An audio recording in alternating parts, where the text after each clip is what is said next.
Thank you. Mr. President, thank you very much, and members of the board and faculty, distinguished guests, the graduates and your family, thank you very much for your warm welcome. As I come up here today, I am reminded of what my son, who's now a sophomore in college, pleaded with me when I was invited to be the commencement speaker at his high school graduation.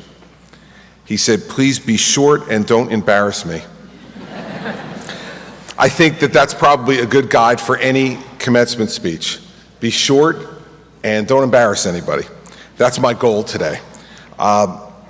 It's the end of your hard work in college, and you're being acknowledged for that today by us and by your families. As the president said, education can be a great equalizer. It can make opportunity possible for you, no matter where you're from, no matter where your family is from, no matter where you began economically. It can make a difference in your life. It can open doors. It's also a responsibility. It's a gift that you've been given that gives you a responsibility to use it in a way that helps not just to better your own lives and the lives of your family, but I think to better the lives of the places you choose to live over the course of your life. But it's not a guarantee of anything. You know, we've seen many people over the course of our country's history, some with extraordinary education, who didn't use it in a way that bettered their lives or the lives of others. And we've seen others with little or no education who have changed our country's history completely. So today, what you are receiving in that opportunity is something that sets the stage, gives you the moment now to decide what your life will be. I believe, in the end, what will determine your success or your failure will be how hard you're willing to work. In the end, I think that's the determining factor in most success or failure in life, is how you get yourself out of bed every morning, what you see when you look in the mirror, and then what you're willing to do once you walk out the door. Are you willing to give it your all? And if you do, will you really then make a difference in your life and the lives of others? I can cite lots of examples for you of why how hard you work will be the determining factor. I'm sure you already have many examples of those in your life. I'll give you the example of one person.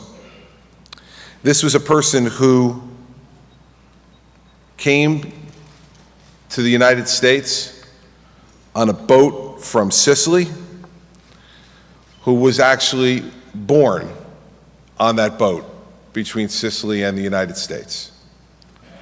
Person who came here, young woman, growing up in Newark, New Jersey, who, because of the circumstances and the way our society and her culture operated at that time, at a very young age, was put into an arranged marriage, something that we can't even conceive of today. Her parents selected her husband for her based on their appreciation for the family he came from. So she entered that arranged marriage and soon had 3 children. But by the time her first daughter turned 10 years old in 1942, she became aware of the fact that her husband was being unfaithful. Now, at that time, in that culture, that was something that women were expected to accept. But this woman had absolutely no intention of accepting that. In fact, she did the exact opposite. She kicked him out of the house and filed for divorce in 1942. This was simply not done back then very often. She was 33 years old. She had no education at all past middle school. And she now had 3 children to raise on her own because the family that she had been arranged into said it was a disgrace that she filed for divorce, and there were no laws at that time forcing them or her husband to support her and their children. And so what did she do? She went out and she looked for a job. And she got a job at the Internal Revenue Service in Bloomfield, New Jersey. She didn't know how to drive, didn't have a driver's license, couldn't afford to buy a car. So she took 3 buses every morning beginning at 6 a.m. to arrive at work by 8 a.m. Her 10-year-old daughter was in charge of her 7-year-old sister and her 4-year-old brother to make sure they got to school and daycare with lunches, and then pick them up after school, because this woman wouldn't arrive home until 7 p.m. Every year at Christmas, they rewrapped the gift they had gotten the year before. And that's what they were given for Christmas, because they had no money. Many nights, they went to bed hungry, but no nights did they go to bed alone. They had each other. This woman worked without a support system except for her own belief in herself, and her own belief in the fact that her pride, her independence, and her knowledge of who she saw in the mirror was more important than anything else, and she worked for the rest of her life to do that. That woman became my grandmother. And as I grew up, I became closer to her than I was to any person in the world. I went to visit her 2 weekends a month and stay at her apartment. And there were a number of rules that went along with that. On Saturday mornings when I would leave my home and go to hers, the first thing we would do is walk to the library, where she would return the 3 books she had borrowed the Saturday before, having read all 3 of them, and get 3 new ones. And I would have to get 1 for myself. I wasn't allowed to watch television except for 2 things, and this has led to 2 of my great obsessions in life, I guess. I was allowed to watch 1 college football game on Saturday afternoon, and I was allowed to watch Meet the Press on Sunday. At 8 years old. She taught me that your life is not determined by what you don't have, but what you are willing to do. She never remarried, yet she had a full life. She worked all these years at a government job, yet found ways to save money where she traveled the world. We used to travel once a month into New York City, and she would take me to things I had absolutely no interest in. We'd go to museums that I was bored by. She took me to the opera. Imagine me at the opera. Even then, it seemed incredible. We went to Mass every Sunday morning, and she continued to remind me about just what the President said, how lucky I was to have the opportunities that she saw in front of me. Every week, until I turned about 15, I thought about going, and every other week I did. And the things that I learned from her, most importantly, was that her life was full despite all of its challenges because of the experiences she had and how hard she worked to get those experiences. You wouldn't have looked at her and had thought that she would have had a successful life given where she began. But she lived to the age of 92, and she saw her grandson appointed U.S. Attorney for New Jersey weeks before she passed away. And I remember sitting with her as she was suffering and getting ready to pass, just as I'd been appointed by the President of the United States to be United States Attorney. And she said to me, "Can you imagine how I feel that my grandson, I was born on a boat coming over here, no education, nothing but my own hard work and what I was able to create for myself through the grace of this country, and now you're being appointed to something by the President of the United States." She looked at me and said, "My life is full." Her life was full because her hard work was an example both to me and to everyone she came in contact with. She never complained about the challenges, and she always talked about the opportunities. It's a great lesson for all of us who have been given so much more than that. We tend these days to focus on the negative.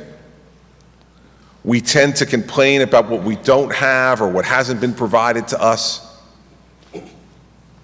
We daydream about all the things that we might be without often thinking about how available it is to us because of the things we've already been given.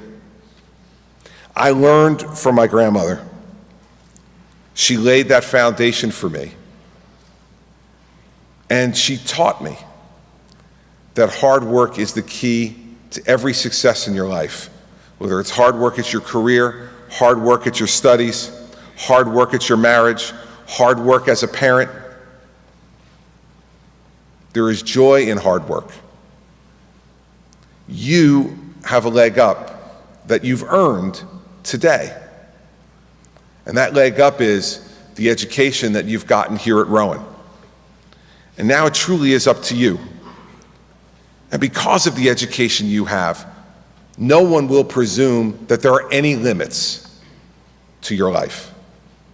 You will determine, and you alone will determine the limits to your life.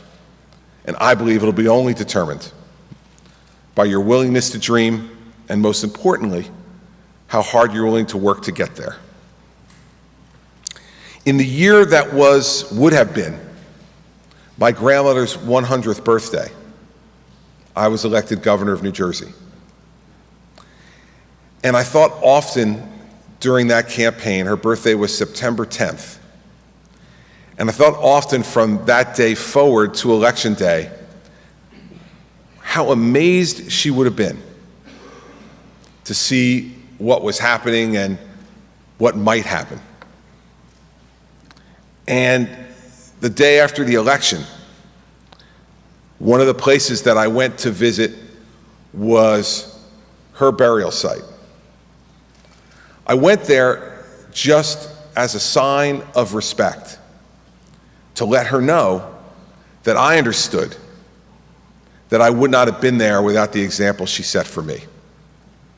I'm not unique. I'm sure for almost every person in this audience, you have someone like my grandmother in your life. Don't believe that the only people who can set examples for you and help you to get where you want to get to are the obvious choices.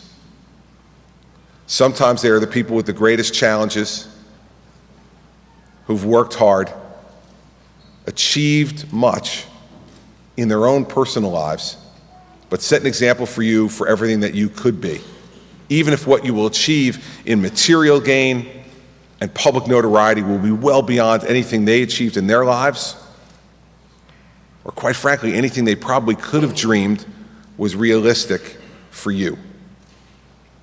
I know today that my grandmother looks down and shakes her head, often probably, at some of the things that come out of my mouth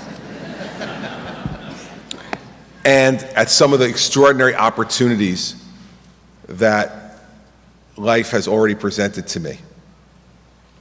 All of you, I hope both in your heart and in your spirit, understand that today is just the opening of that door to extraordinary opportunity. And I hope that you know that the people here with you today, myself included, believe in the infinite possibilities for what you can make your life become over the course of the next decades. Believe in yourself as much as those around you believe in you. Work as hard as you can. And because of everything else you've achieved here, I believe you too will experience a great American life, just like my grandmother did, just like I have. Although very different, they're both great American lives, and you will now write your story. Write it with hard work, write it with belief in yourself, write it with the knowledge that every morning when you get up, you have the possibility to do something really, really special. Do that. And then at the end of your life, I think you'll feel the same way that my grandmother felt about hers. My life is full. Thank you all very much.